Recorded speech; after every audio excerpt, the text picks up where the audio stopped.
मन काजली बाड़ी छिहतरी भैले रे पागली। तोरा से मन काजली बाड़ी छिहतरी भैले रे पागली। डीजे अमित तिवारी अपहर। Ajay music recording studio Bargadwa.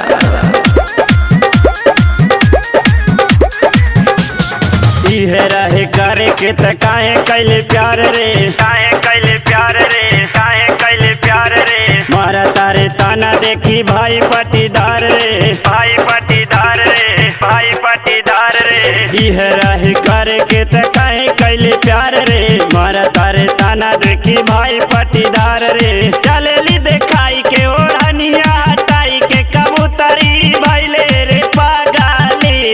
तोरा से मन काजली बिया छिहतरी भैले रे पागली। तोरा से मन काजली बिया छिहतरी भैले रे पागली। छा गइलू।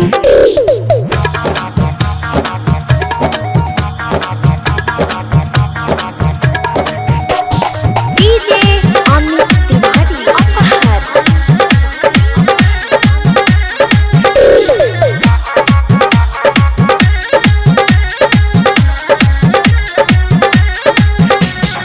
अजय अमित अमाई पावा से मिली के, पावा से मिली के, पावा से मिली के।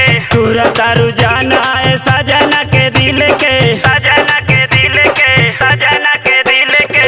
अजय